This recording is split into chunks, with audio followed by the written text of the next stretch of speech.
Hi guys, I've assembled a couple different types of PPE here that I want to show you and talk about which kinds are appropriate maybe in what circumstances. There's really no hard and fast rules right now, but these are the ones that I think make the most sense.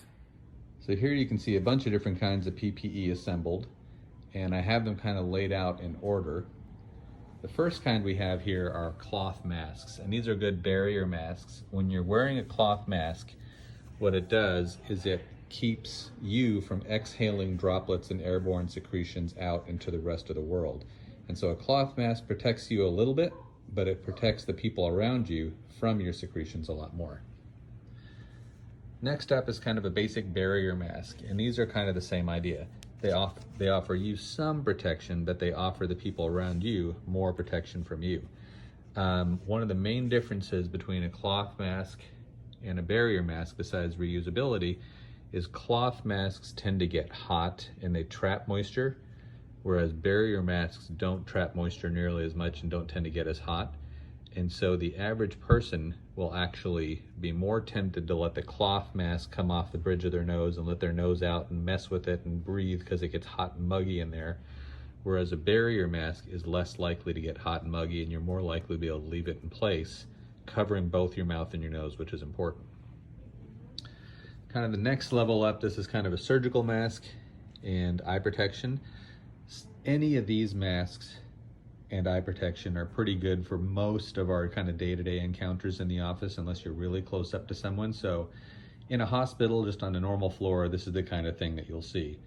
If you're just out in public, any of these three is more than enough for the average person just walking around in the grocery store or Target, that kind of stuff. When you start getting face-to-face with people, it's not a bad idea to have eye protection on.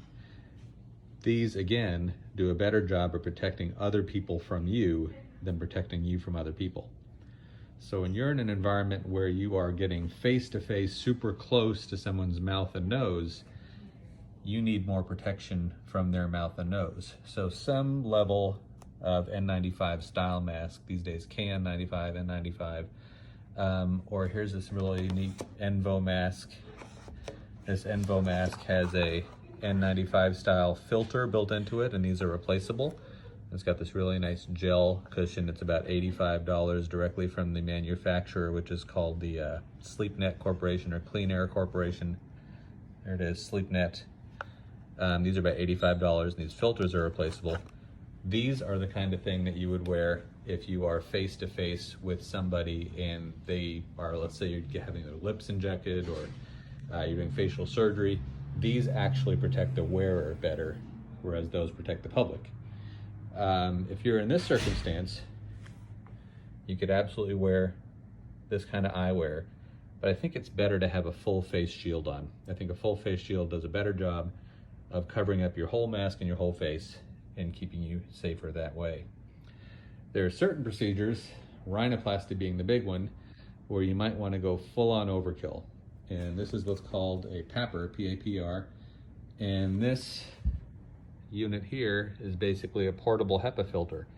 And it sucks air from the room in, goes through a couple layers of filtration, and then blows it out of this aperture into this hose and creates positive pressure inside this. And so your whole face and head go in here. I'll show you a picture and a video here in a minute. And your whole face and head are being covered with HEPA filtered air. So this is maybe even one level up from an N95. I think in the future we're gonna find out this is total overkill. But right now, when we are spending hours operating in the nose, this is probably the right way to go, at least to be ridiculously overkill. So again, I just want to reiterate, really no one knows exactly what the right level of protection for any given circumstance are. So these are just my thoughts, my free thoughts. Take them for what they're worth. And again, I'm not trying to set any kind of standard or say there's any kind of standard for this now, but these things kind of make sense for me. Masks that are appropriate for general social interactions, masks that are appropriate for healthcare, if you're not immediately in someone's face, masks that are appropriate for if you are face-to-face with another patient really close, and kind of the positive pressure HEPA filtered respirator for if you are spending hours in the most risky area, which is the middle of somebody's face. So I hope that was helpful, and stay tuned and see a couple of pictures.